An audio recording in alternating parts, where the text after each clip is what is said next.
on one of your videos that you've been married for 20 years, you also mentioned that. I even caught part of your interview with Anthony Johnson that included your wife. How have the principles that you're going to teach helped you in your marriage specifically? Well, I didn't know I was doing them. It's almost like I had to reverse engineer myself. And I came to a lot of conclusions, one of which is I'm my father's son. And so it was a lot of mirroring of my parents' relationship. One of the amazing things about our relationship, and this is why I know I'm blessed and I can't take credit for anything, this has just been the grace of God, is that my father is the way he is. My dad is the most alpha male man on the face of the earth that I know. And so I happen to be his son. And so I'm grateful that I have retained some of those traits. I'm not as alpha as he is, because he grew up in the jungle. I grew up in Long Island, New York. So much different environment.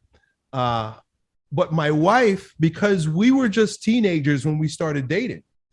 And so she started coming around my house, and she didn't come from a good family. Like I said, her father was a weak man and her mother is not a good woman. Wasn't very helpful around the house and didn't, take good care of her husband and her children. But my parents were. And so Colleen, she saw what my family had as a young lady, and she knew that's what she wanted.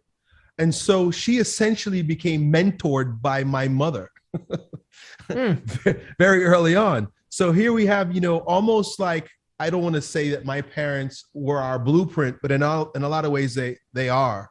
And so we were able to adopt subconsciously, and that's why I'm saying I had to reverse engineer it, subconsciously, just by osmosis, you become what you live. We began to carry on the very traits that my parents exhibit that allow their relationship to be so amazing. I'll give you one example. I spoke about myself and some things that I do, a lot of which I learned from my dad. They're hilarious. I can tell you some funny stories, especially from my dad. But my mom, for example, one day Colleen was at my house when I was a kid, we were in high school, and she would help my mom with laundry.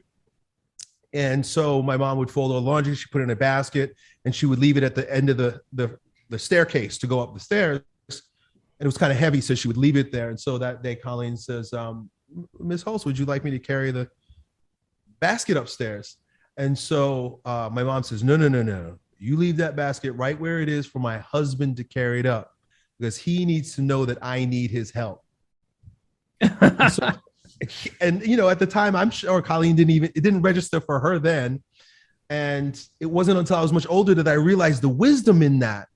Because a man, one of the greatest ways for a woman to keep a man attracted to her is for him to have a sense that she needs him, that he is her hero. Mm-hmm. Every man wants to be a hero to his family. And so even in the small things, if my mother played, oh, I'm a little helpless, can you help me? That gave even though he did a lot of other things as well, but it was these small things that gave him a sense of dignity and purpose, meaning for being in the family, even if it's just carrying the basket up the stairs. That is such a rare quality to find nowadays. I think that's what a lot of guys complain about. And I always tell these guys too, you get what you focus on in life. If you focus on these trash women, that's all you're ever going to see. But there's really good women out there if you keep your eyes open. And my girlfriend's like that. I don't know if she's ever thought about it that way. Like, oh, I need to just leave this here so that my man can do this. But she will bend over backwards to make sure I'm comfortable. Just to show how much she appreciates me and stuff like that. Like, those women exist. Mm-hmm. But that's awesome. Yeah. Your mom's playing the game. I like it. Right. Yeah, it's tough because, the culture tells women, and this is crazy because the fathers, I have 3 daughters.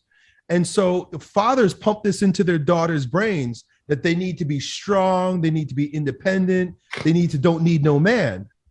And so when women take that on and they believe that that's what they should do and they should be, then men, this is going to sound, I don't know how, they want to pick us apart as, pro-masculine men here, but I don't care because truth is truth. If women behave that way, and if women establish themselves that way, then they take away from men one of the very things that gives us a sense of purpose in life.